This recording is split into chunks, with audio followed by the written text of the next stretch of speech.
This is the legendary route of Marco Polo, land of Buddhist caves and lost cities. The Silk Road province of Xinjiang, a tourist paradise of fertile oasis towns, traditional bazaars, and forbidding deserts. A land of brilliant light and colour. And, unknown to the growing number of foreign tourists, home of China's massive nuclear test program.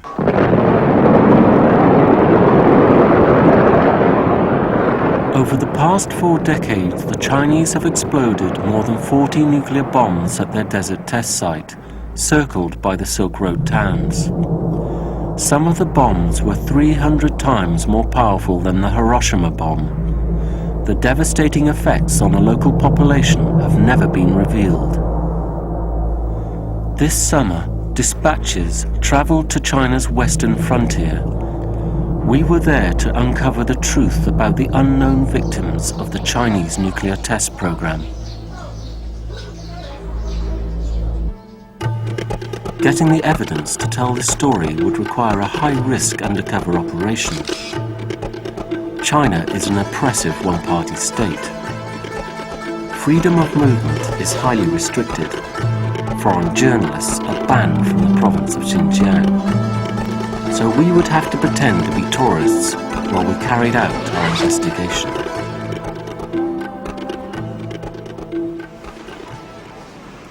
We knew we'd need someone with inside local knowledge. In Istanbul, we contacted a senior cancer doctor from Xinjiang.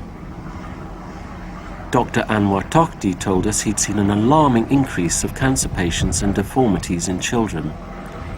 He agreed to return to China to help us meet the victims and obtain confidential medical documents. I'll go with you and try to obtain this material, but you have to be aware that the police will be following us the whole time. It's very risky. They'll watch our every move.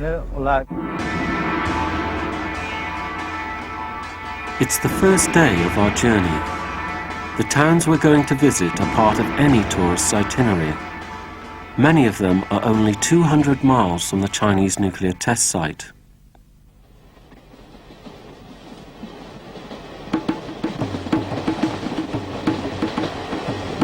We knew that when we met victims, we would need a qualified doctor to examine them.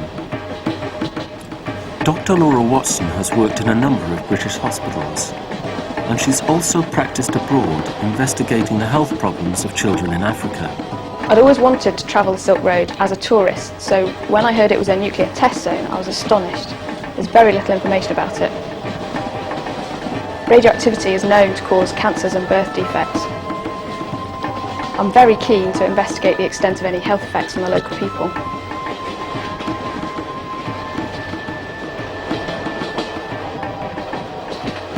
In a town close to the nuclear test zone, we met up with Anwar. For the next 6 weeks, as far as the Chinese authorities are concerned, we're just another group of British travellers visiting the ancient sites and other attractions.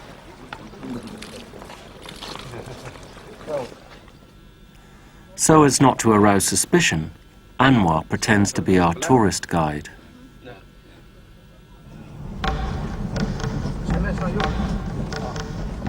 Whenever possible, Anwar takes us off the tourist trail and down the back streets.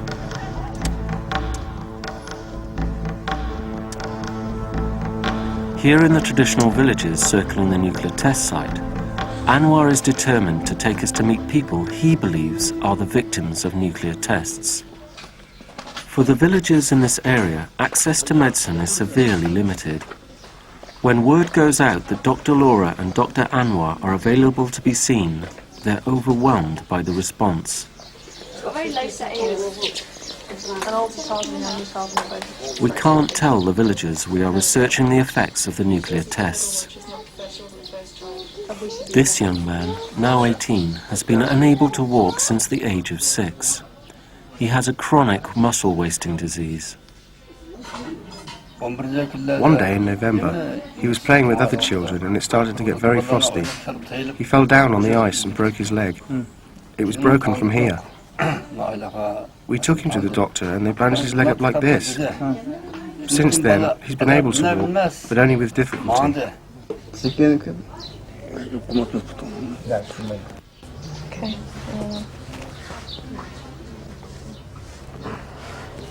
Yeah.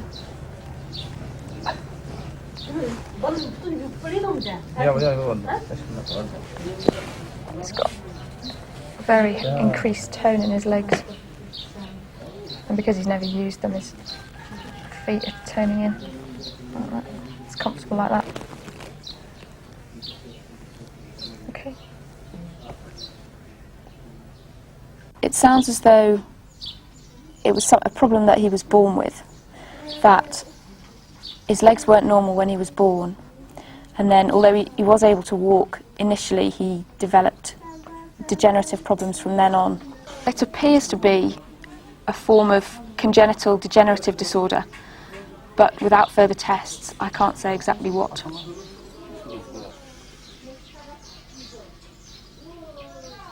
Among the patients we see a surprisingly large number of birth defects. This young woman has not developed mentally and has never been able to walk properly. Laura asks her mother about her early history. And she was learning to talk normally as well? She couldn't speak at all. She still hasn't learned properly. She was slow, but now she can say mum, dad, brother, sister. Can she stand up? She take her own weight on her feet? Stand up. Come on, darling, stand up. Okay. So she's going to be... Stay still. Let your hands relax. You take a few steps? Very unsteady. I think physically she looks healthy, she looks happy, she looks well cared for. I don't think there's anything else that we could do in the West that you're not doing here. That you're doing everything right. It's something she's born with and something that she's going to have to live with.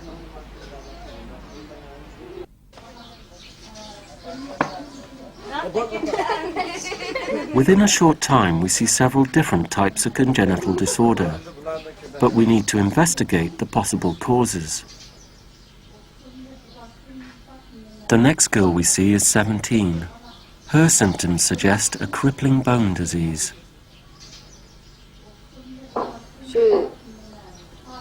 This one was born in the hospital.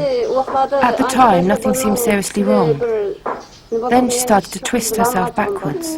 We thought she needed ointment, so we gave her some. We often took her to the doctors. He told us it was caused by calcium deficiency. And what's happened to the progression of her illness since then? 2 years ago, she started to twist herself backwards again. Her bones started to crack. Her ankle had been broken since last winter. Somehow, when her nerves pull, the bone is pulled with it. Look at her. There's no flesh left on her legs.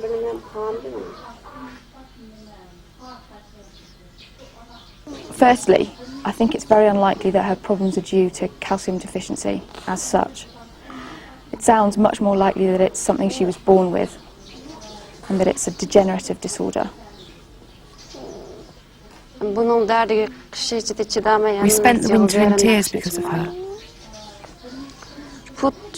We didn't know what was the cause of her terrible pain until we discovered that one of her ankle bones had come out at one side.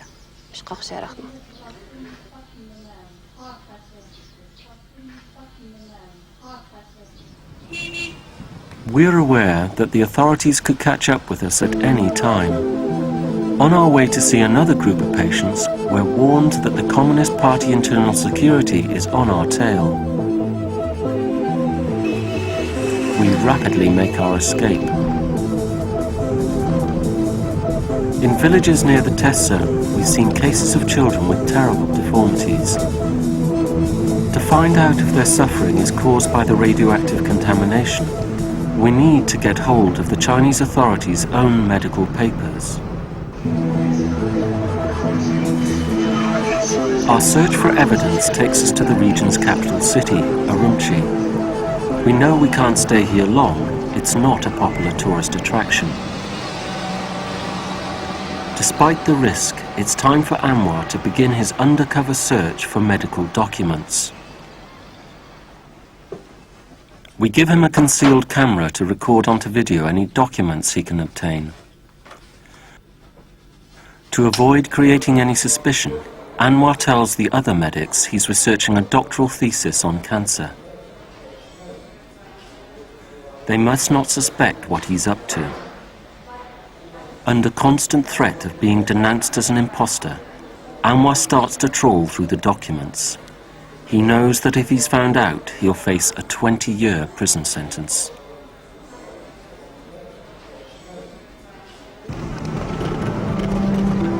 While he continues his search for statistics in Urumqi, we receive important news from a contact. In the south of Xinjiang province, there are senior doctors willing to talk to us. To avoid attracting any attention, we play at being tourists. What about the small ones? Then we hear from our contact. For the first time ever, doctors in Xinjiang are prepared to speak out about the effects of the nuclear tests on their region. They know they are taking a huge risk talking to foreigners.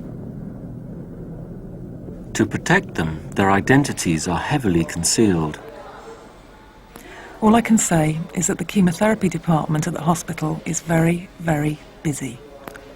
90% of the patients have blood cancers or lymphatic cancers. Basically, cancer is everywhere in Xinjiang. The increase has been dramatic over the last 20 years or so, particularly in the south. We often see children here under the age of 12. They have lung cancer or liver cancer.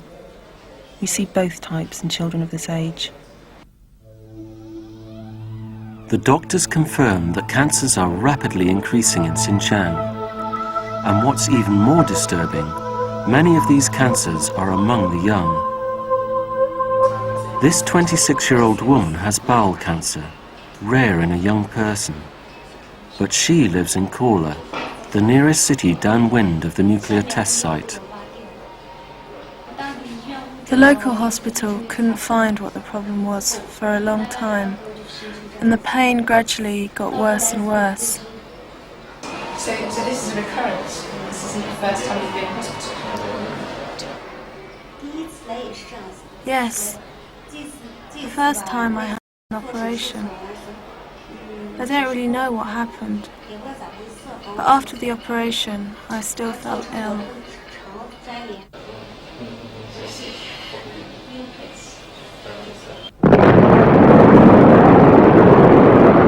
After radiation exposure, one of the cancers which appears most quickly is leukemia. If there are more people getting leukemia, it'll be a strong indication of the effects of the nuclear explosions. There are no statistics for leukemia here, but as far as we can see, more and more people are getting it. The number of people who have it now is much higher than before. This young boy is seriously ill with leukemia.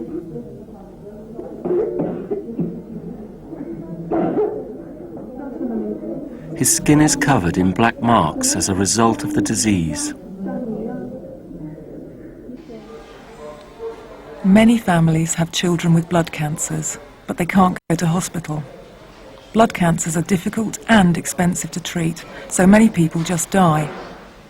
Some of the people are diagnosed, but then realise they can't afford the treatment, so they leave.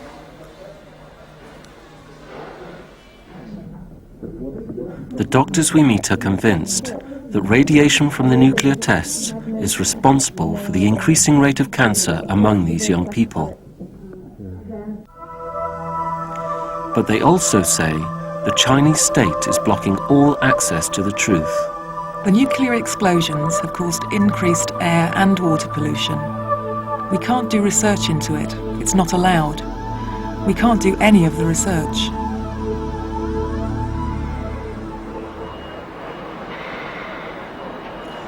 Back in Urumqi, we meet up with Anwar again. He's managed to smuggle out a batch of documents from the hospital. Our excitement at getting hold of them is mixed with anxiety over the increased risk. Among Anwar's haul, there are many scientific papers on radioactive contamination from the nuclear tests. But they all contain the same blanket denials.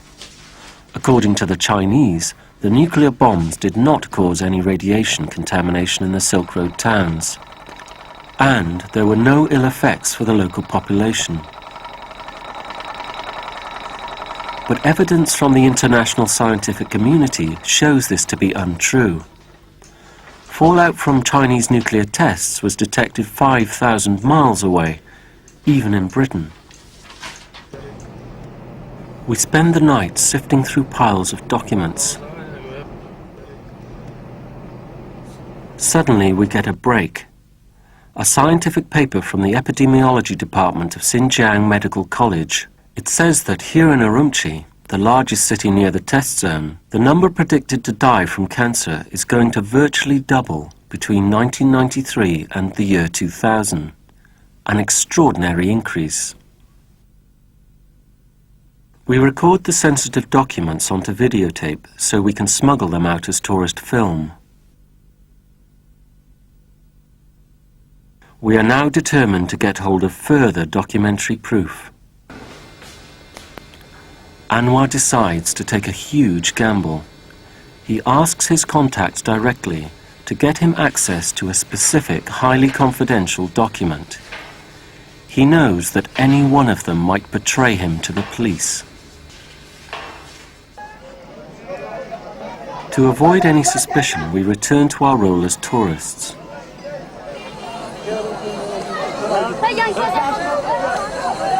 Kashgar, where the Silk Roads of China converge.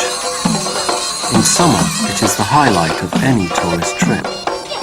They come to see the rich oasis culture of the Uyghur people.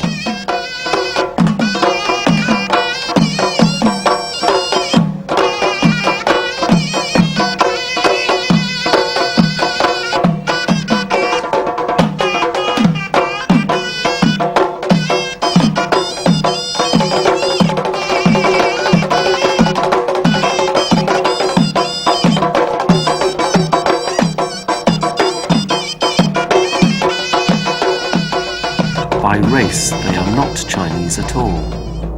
But all Chinese nuclear bombs have been detonated in their homeland.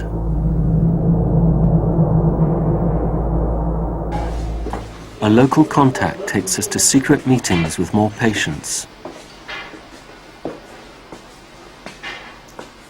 Radiation can cause children to be born with cleft palates. Here we meet one such child out of the many born into families living downwind of the test zone.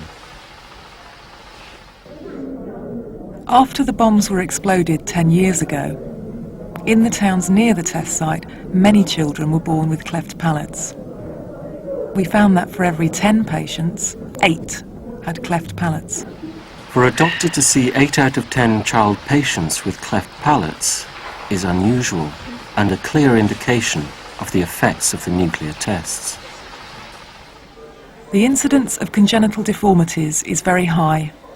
We also have deformities such as enlarged stomach, enlarged bowel, enlarged head, and gynecological problems. There are many children with deformities that we never find out about. They just die. Nobody has ever said it, but we think the nuclear pollution is the cause. This 6-year-old boy is typical of the children we meet. His doctor's report states that his brain has not formed normally. So what things can he do now? Can he walk now? His small brain, leading to severe learning difficulties, indicates yet another congenital abnormality. Oh, he's a bit unstable.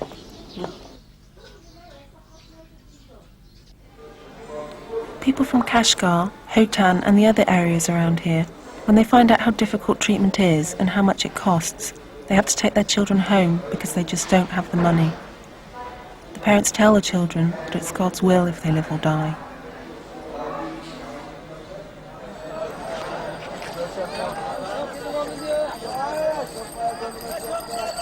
Since the mid-1980s, the Chinese government has encouraged thousands of tourists to visit the region. But in the same period, unknown to the Silk Road holidaymakers, the Chinese detonated 18 nuclear bombs beneath the ground. They claim that they are safe, but radiation from those tests is known to have escaped into the atmosphere. Fallout was detected in neighbouring countries and even as far away as Japan. 5 weeks into our trip, we hear from Anwar again. He's made another crucial breakthrough. We rush back to Urumqi. Anwar's high-risk strategy has paid off. He's managed to obtain a highly confidential document from inside the Chinese medical establishment. The paper is marked, restricted, take care of this document. It is a desperate plea for more cancer facilities and ends, we cannot wait a moment longer. Well, I mean, these figures are really good because it compares the increase in cancer rates per 100,000 for the whole of China and then for the whole of Xinjiang. The document Anwar has got hold of records the rising incidence of cancer in China since 1965. The figures reveal how from the early 1970s, cancers in the Silk Road towns close to the test site began to rise much more quickly than in the rest of China. By 1990, cancer rates in these towns were more than 30% higher than the national average. Since 1976, the increased radiation dose from the bombs appears to have produced a dramatic increase in cancers. The number of cancers in the Silk Road towns increases even faster as more tests are carried out. These statistics amount to a chilling demonstration of the effects of the radiation on the people who live there.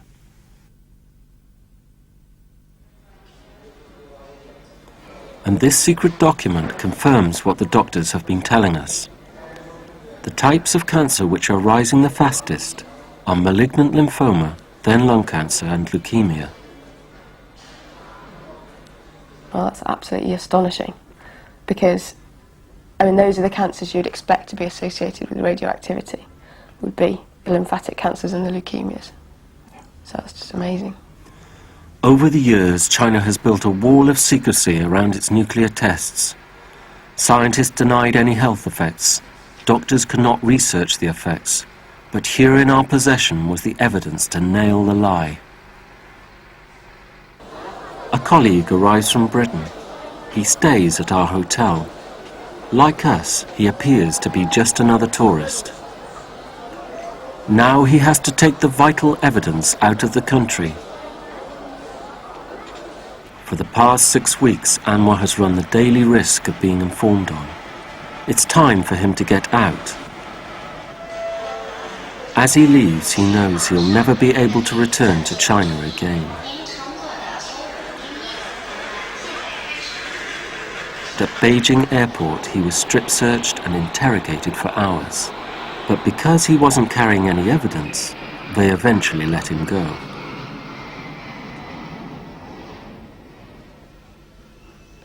When we hear that Anwar and the courier with the tapes are safely out of the country, we destroy any incriminating evidence of our investigation.